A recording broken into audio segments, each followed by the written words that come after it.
ପ୍ରାକୃତିକ ଦୋଳି ଯେଉଁ ଏଠି ଲାଗେ ବୋଲି ସେଠି ବେଶୀ ସମାଗମ ହୁଏ। ଯେହେତୁ ପରମ୍ପରା ଲୁଚି ଯାଉଥିଲା, ପିଠାପଣାକୁ ପିଲାମାନେ ଭୁଲି ଯାଉଥିଲେ, ଦୋଳିକି ଭୁଲି ଯାଉଥିଲେ, ଦୋଳି ନଥିଲା, ସବୁଆଡ଼େ ସହର ସହର ବାସ୍ନା ହେଉଥିଲା।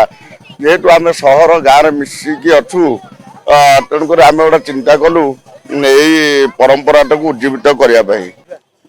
ଭାଇ ଆଜି ରଜ ପ୍ରଥମ ରଜ ଆଉ ରଜରେ ଆମେ ଯେତିକି ଆଜି ଲୋକଙ୍କର ପ୍ରତିକ୍ରିୟା ନେଲୁ ସମସ୍ତେ ଖୁସି ଅଛନ୍ତି। ଗୋଟେ ଗାଁର ମାହୋଲ ତିଆରି କରିଛନ୍ତି ଆପଣ ପାତ୍ରପଡ଼ାରେ। ତ ଆପଣ ଆୟୋଜକ ହିସାବରେ କ'ଣ କହିବେ ପୁଣି କର୍ପୋରେଟର?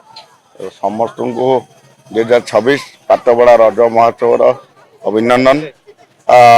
ଏଇ ଯେଉଁ ମାହୋଲ ହେଇଛି ଦୀର୍ଘ 16 ବର୍ଷ ତଳେ ହେଇଥିଲା, ଏ ବର୍ଷକୁ 16 ବର୍ଷ ହେଲା। 16ଟି ଦୋଳିରୁ ଆରମ୍ଭ ହୋଇଥିଲା, ଯାହାକି ଗୋଟା ପ୍ରାକୃତିକ ଦୋଳି ଯେଉଁ ଏଠି ଲାଗେ ବୋଲି ସେଠି ବେଶୀ ସମାଗମ ହୁଏ। ଯେହେତୁ ପରମ୍ପରା ଲୁଚି ଯାଉଥିଲା, ପିଠାପଣାକୁ ପିଲାମାନେ ଭୁଲି ଯାଉଥିଲେ, ଦୋଳିକି ଭୁଲି ଯାଉଥିଲେ, ଦୋଳି ନଥିଲା, ସବୁଆଡ଼େ ସହର ସହର ବାସ୍ନା ହେଉଥିଲା।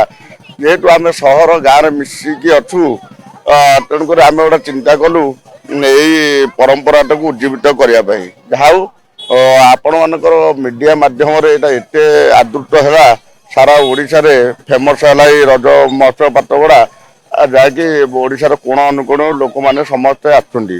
ଆଉ ଏ ଶାନ୍ତିରେ ମଧ୍ୟ ଯାଉଛନ୍ତି। 16 ବର୍ଷ କିଛି ବିଶୃଙ୍ଖଳା ନାହିଁ, ସମସ୍ତେ ଆସୁଛନ୍ତି, ଆନନ୍ଦ ଉଲ୍ଲାସ ସହ ଖେଳୁଛନ୍ତି।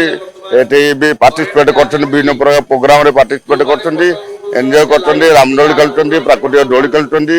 ଏ ସବୁ ପ୍ରକାର ପିଠା ମଧ୍ୟ ଆଜି ହେଇଥିଲା, କାଲି ମଧ୍ୟ ହେବ। 4 ଦିନ ପିଠା ହେବ। ପିଠାର ମାନେ ପ୍ରୋଗ୍ରାମ ଆମର ହେଇଥିଲା, ସେଠୁ ବି ସେମାନେ ଉପଭୋଗ କରୁଛନ୍ତି। ଆଉ ତେଣୁକରି ବିଭିନ୍ନ ପ୍ରକାର ପିଠା ଖାଇଥିଲେ ଆଜି। ଏମିତି ବହୁତ ପ୍ରୋଗ୍ରାମ ଆମର ଏଠି ପାନୀୟ ଜଳ ବ୍ୟବସ୍ଥା ଅଛି ମଧ୍ୟ। ବିଭିନ୍ନ ପ୍ରକାର ପ୍ରୋଗ୍ରାମ, ଝିଅମାନଙ୍କର ପ୍ରୋଗ୍ରାମ, ଆମ ଅଞ୍ଚଳର, ଆମ ପାତ୍ରପଡ଼ା ଭବାନୀପୁର ଆମ ଅଞ୍ଚଳର ସବୁ ଝିଅମାନଙ୍କ ପାଇଁ ଏଇଟା ହେଉଛି। ସେ ଖାଲି କେବଳ ଆମ ନା, ସେଇମାନେ ଆକ୍ଚୁଆଲି କରୁଛନ୍ତି। ଆଚ୍ଛା ଭାଇ, ଆଉ ଗୋଟେ ଜିନିଷ ଯେ ଯୋଉମାନେ ଦୋଳି ଖେଳିବାକୁ ଆସୁଛନ୍ତି, ଦୋଳି ତ ହେଇଯାଉଛି, କିନ୍ତୁ ପୁଅ ପିଲାଙ୍କ ପାଇଁ ଯୋଉ କବାଡି, କ୍ୟାରେମ, ତାସ ଖେଳ, ଏସବୁ ଜିନିଷର ଆୟୋଜନ ହୁଏ। ଏସବୁ ଜିନିଷ ଆୟୋଜନ ହେଇଛି ନାହିଁ? ନିଶ୍ଚିତ ନିଶ୍ଚୟ। କବାଡ଼ିଟା ଏତକ ହେଇପାରିନି, ଯେହେତୁ ଆମର ଟିକେ ଅସୁବିଧା ହେଇଥିଲା। କିନ୍ତୁ ଏ ଯେଉଁ ତାସ ଖେଳଠୁ ଆରମ୍ଭ କରି ଯେଉଁ ଆମ ଇତ୍ୟାଦିଟା ପୁରୁଷମାନଙ୍କର ଯେଉଁ ଖେଳ, ସେମାନେ ସବୁତ ଖେଳ ଅଛି ଆମର ସବୁ ଖେଳିବେ। ସମସ୍ତେ ପ୍ରତିଦିନ ସନ୍ଧ୍ୟାରେ ଷ୍ଟେଜ୍ ପ୍ରୋଗ୍ରାମରେ ତାଙ୍କୁ ପୁରସ୍କୃତ ଦିଆଯିବ। ଯୋଉମାନେ ଜିତିବେ ତାଙ୍କୁ ନିଶ୍ଚିନ୍ତ ନିଶ୍ଚିନ୍ତ। ଏଥରକ କ'ଣ ନୂଆ ଆଡ୍ ହେଇଛି? ତ ରାମଦୋଳି ଉପରେ ବହୁତ ନୂଆ ଆଡ୍ ହେଇଛି। ରାମଦୋଳି ଉପରେ ବହୁତ ଆଡ୍ ହେଇଛି। ଆଉ ଡେକୋରେସନ ଟିକେ ଭଲ ଅଛି। ଆଉ ଏଠି ଆମର ଗୋ ସେବକ ଆମର ଭାଇମାନେ ସେମାନେ ବି ଆସୁଛନ୍ତି, ତାଙ୍କୁ ସଚେତନ କରାଉଛନ୍ତି ଲୋକମାନଙ୍କୁ, ଗୋମାତାଙ୍କୁ କେମିତି ଆମ ମାତା ହିସାବରେ ଗଣିଥିବେ।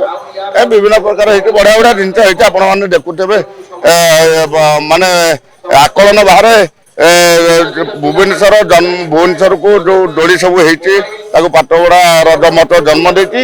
କିନ୍ତୁ ତାଙ୍କର ଦିନ ଯାକ ଲୋକ ନଥାଉ, ଦିନ ରାତି ଆମର ଏଇଠି ଲୋକ। ଆଉ ଗୋଟେ ଜିନିଷ ଯେ ଧୀରେ ଧୀରେ ରଜ ଯୋଉଟା କାମ ପ୍ରେସରରେ ହଉ ବା ଯେମିତି କିଛି ଗୋଟେ ଆଧୁନିକତାର ଛାପରେ ଦିନକୁ ଦିନ ଲୋପ ପାଇଯାଉଥିଲା, କିନ୍ତୁ ପାତ୍ରପଡ଼ା ତାକୁ ଉଜ୍ଜୀବିତ କରିକି ପୁଣି ଥରେ ସେଇଭଳି ମାହୋଲ ସୃଷ୍ଟି କରିଛି ଏଇ ଜାଗାରେ। ଆପଣ ଅନୁରୋଧ କରିବେ କି ଭୁବନେଶ୍ୱରରେ ଆଉ ଯୋଉ ଯୋଉ ଜାଗା ସବୁ ଗୁଡ଼ିକ ଅଛି, ସେମାନେ ବି ଆପଣଙ୍କ ଇଏକୁ ଆଡପ୍ଟ କରିବା, ବି ଆପଣଙ୍କୁ ନେଇକି କରିବା? ନା, ଭୁବନେଶ୍ୱରରେ ଏମିତି ଜାଗା ନାହିଁ। ଚନ୍ଦକା ଜଙ୍ଗଲ ପରେ, ଅଭୟାରଣ୍ୟ ପରେ ଭୁବନେଶ୍ୱରରେ ପାତ୍ରପଡ଼ା ଅଞ୍ଚଳ ହେଲା ଯେତିକି ଗଛ ଅଛି, ସେକେଣ୍ଡରେ ରହୁଛି ଚନ୍ଦକା ଜଙ୍ଗଲ ପରେ। ତେଣୁକରି ଏମିତି ଜାଗା ମାହୋଲ ଆଉ କୋଉଠି ନାହିଁ, ଏଇ ଜାଗାରେ ଅଛି।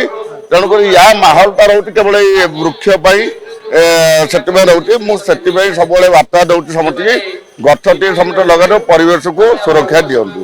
ଯୋଉଟାକି ମୋର ମୋ ବ୍ୟାନରରେ ମରା ହେଇଛି, ଆପଣମାନେ ଦେଖିକି ଆସିଥିବେ। ଦୋଳି ଯୋଉ ଲାଗିଛି ସେଠି ପ୍ରାୟ ଜାଗାରେ ଲାଗିଛି।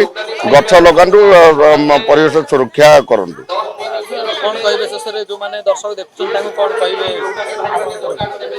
ଦର୍ଶକମାନଙ୍କୁ ମୁଁ ମାନେ କ'ଣ କହିବି, ସେମାନେ ତ କହିବେ।